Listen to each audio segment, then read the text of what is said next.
울산시가 자율주행 실증도시 추가 지정에 도전장을 냈습니다. 자동차 산업 기반을 앞세워 미래 모빌리티 시장 선점을 노립니다. 김상욱 울산시장이 트램 1호선 추진 여부를 이달 안에 최종 결정하겠다고 밝혔습니다.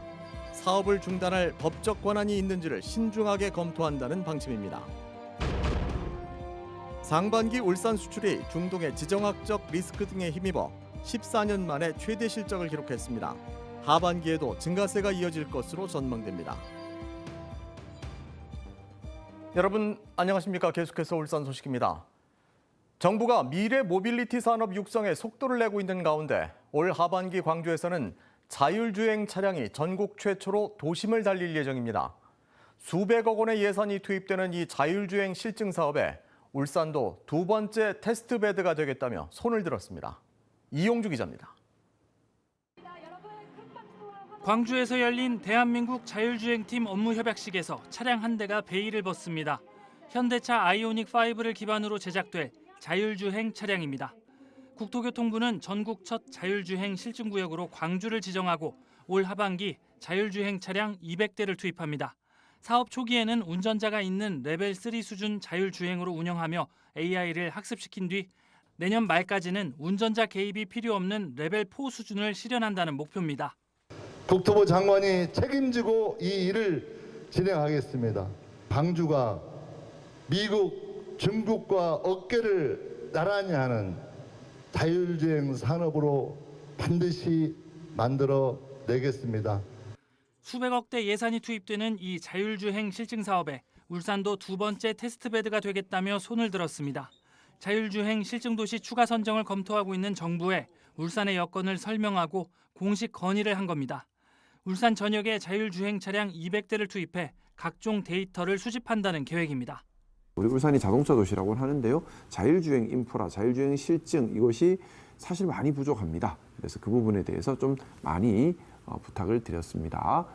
자율주행 개발 지표 중 하나인 누적 거리만 비교해봐도 우리나라는 미국이나 중국 대비 10분의 1 수준에 못 미치는 실정입니다. 전문가들은 울산이 자율주행 버스를 운영해온 노하우가 있고 산업 기반이 이미 마련된 장점이 있다고 분석했습니다. 울산에는 자율주행차가 이미 운행을 하고 있어요. 조례라든지 행정력은 이미 기본적으로 이제 갖춰진 상태인 거고 백지 상태가 아닌 거죠. 정부가 자율주행 개발에 속도를 내고 있는 가운데 울산이 이 산업 생태계의 거점으로 자리 잡을 수 있을지 주목됩니다. MBC 뉴스 이용주입니다. 트램 1호선에 대해 시민 공론화가 필요하다고 주장해온 김상욱 울산시장이 트램 1호선 추진 여부를 이달 안에 최종 결정하겠다고 밝혔습니다. 김 시장은 오늘 SNS를 통해 올해 초 울산시와 시공사, 제작사가 발주 계약을 이미 체결한 상황에서 트램 사업을 중단할 수 있는 법적 권한이 있는지 검토하고 있다고 밝혔습니다. 법적 권한이 있을 경우 김 시장은 이달 안에 사업을 멈춘 뒤 시민 공론화 과정을 밟고 그렇지 않다면 시민들에게 도움이 되는 방향으로 트램을 추진하겠다고 설명했습니다. 올해 상반기 울산 수출이 15%가량 증가하며 14년 만에 최대치를 기록했습니다. 중동의 지정학적 리스크가 수출액 증가를 이끌었는데 이 같은 증가세는 하반기에도 이어질 것으로 전망됐습니다. 조창래 기자입니다. 울산의 올해 상반기 수출액은 492억 달러. AI 등 신산업 발전에 힘입어 비철금속과 귀금속 등으로 수출 품목이 다변화되면서 지난해 같은 기간보다 14.7%나 증가했습니다. 중동의 지정학적 리스크에 따른 국제유가 상승은 오히려 수출 실적을 끌어올리는 기폭제가 됐습니다. 석유 제품 수출액은 지난해 같은 기간보다 24.7% 증가한 134억 달러로 자동차를 밀어내고 4년 만에 울산의 수출 1위 품목이 됐습니다. 부동의 수출 1위 품목 자동차는 2.1% 감소한 122억 달러 수출을 기록했는데 미국의 관세 정책과 세계적 수요 둔화가 영향을 미쳤습니다. 다만 하이브리드와 전기차 수출은 각각 35%와 8.9% 증가하며 친환경차가 수출 감소폭을 완화시켰습니다. 비철금속은 AI 인프라와 데이터 센터 증설에 따른 수요 확대에 힘입어 수출액이 54.2%나 증가했고 금과 은 같은 귀금속 수출은 235.5%나 늘며 역대 최대 기록을 새로 샀습니다. 울산의 올해 하반기 수출도 견조한 흐름이 이어질 것으로 전망됐습니다. 한국무역협회 울산본부는 올해 하반기 수출이 전년 동기 대비 10.4% 증가한 486억 달러에 이를 것으로 내다봤습니다. 올해 하반기는 중동 사태 장기화에 따라 유가 상승 기조가 이어지고 또 AI 인프라 수요가 계속 늘어남에 따라서 비철 금속이 또 수요가 늘어남에 따라 울산 수출 증가의 모멘텀으로 작용할 것 같습니다. 이 같은 관측대로면 올해 울산의 수출은 전년 대비 12.5% 증가한 977억 달러, 지난 2011년 1,015억 달러 수출을 기록한 이후 최고치를 찍을 것으로 전망됩니다. MBC 뉴스 조창래입니다. 울산시가 오늘 정부의 3대 메가 프로젝트인 반도체와 피지컬 AI, 데이터 센터 육성 정책에 대응하기 위한 전략을 논의했습니다. 울산시는 제조업 기반과 에너지 인프라를 강점으로 피지컬 AI와 데이터 센터에 역량을 집중해 산업 AI 생태계를 구축하겠다고 발표했습니다. 또 데이터 센터 1기가와트 추가 유치와 특화단지 지정, 인적 지원 양성 등을 추진해 울산을 세계적인 산업 AX 거점으로 육성하겠다고 밝혔습니다. 울산 지역 전체 수출액은 증가세를 이어가고 있지만 지역 중소기업의 직수출은 오히려 줄어들고 있는 것으로 나타났습니다. 국가통계 포털에 따르면 올해 1분기 울산의 전체 수출액은 98.6억 달러로 전년 동기 대비 11.5% 증가했습니다. 하지만 중소기업 수출액은 6.2억 달러에 그치며 6.5% 감소했는데 이는 같은 기간 전국 중소기업 수출액이 9.1% 증가한 것과 대조적입니다. 한국무역협회는 지역 중소기업 대다수가 대기업의 종속된 구조인데다 부가가치가 큰 소비재 생산업체가 없는 게 원인이라고 분석했습니다. 김종훈 전 동구청장이 진보당 상임대표로 선출됐습니다. 진보당은 지난 20일부터 오늘까지 당원 대상 투표를 진행한 결과 김 전 구청장이 전체 투표자 42,300여 명 중 26,400여 표, 62.5%를 득표해 4기 상임대표로 선출됐다고 밝혔습니다. 한편 진보당 울산시당 위원장에는 이번 선거에 단독 입후보했던 방석수 후보가 선출됐습니다.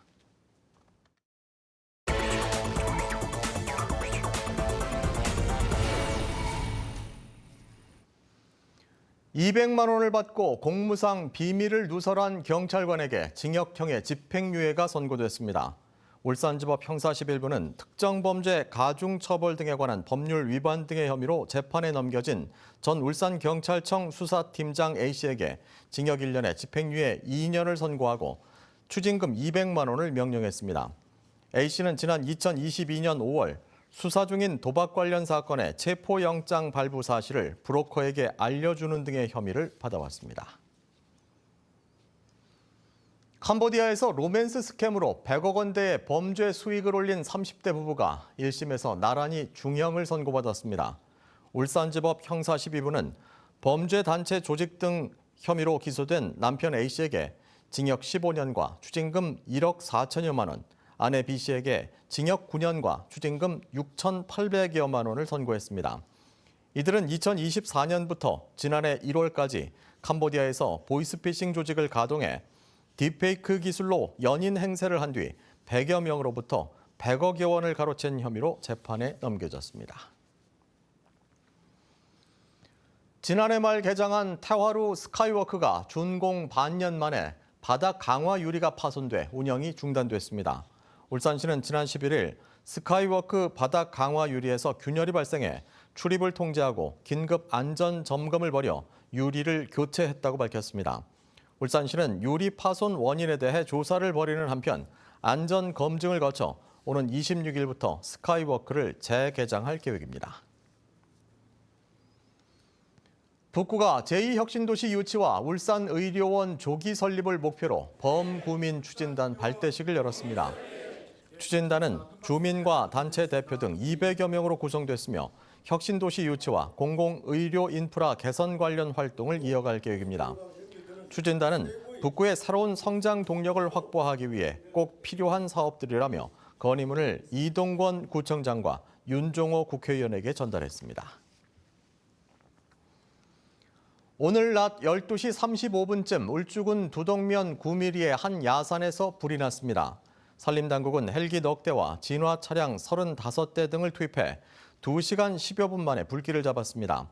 소방당국은 대나무 밭에서 처음 불이 시작됐다는 신고 내용을 토대로 정확한 화재 원인과 피해 규모를 조사할 계획입니다.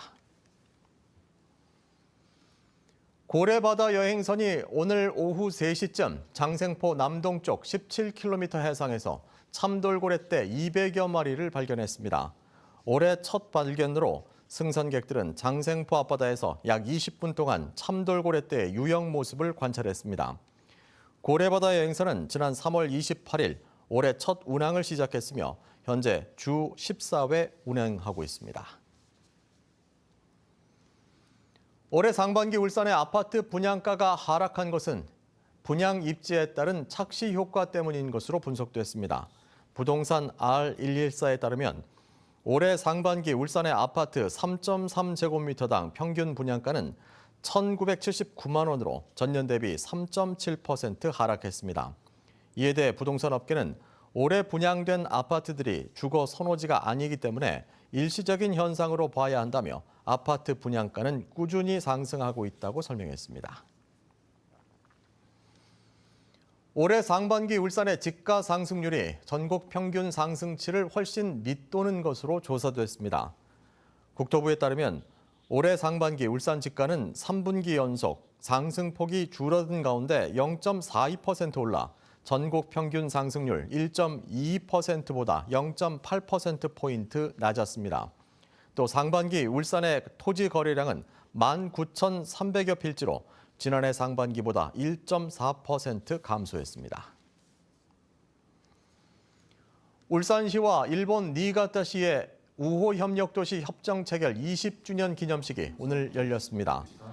이번 행사에는 김상욱 울산시장과 나가라 야이치 니가타 시장 등 양도시의 내외빈 60여 명이 참석해 우호 협력 관계를 공고히 하기로 다짐했습니다. 어제 울산에 도착한 니가타시 방문단 일행은 오는 26일까지 지역 명소와 수소 연료 전지 실증화 센터 등을 둘러볼 예정입니다. 남구가 지난 3월부터 6월까지 하천과 계곡의 불법 시설물에 대한 단속을 실시해 불법 시설물 145건을 적발했습니다. 남구는 36건에 대해 자진 철거와 행정 대집행 등의 조치로 정비를 마쳤고 나머지 109곳은 자진 철거 유도, 행정 대집행 계고 등의 절차를 병행하고 있다고 밝혔습니다.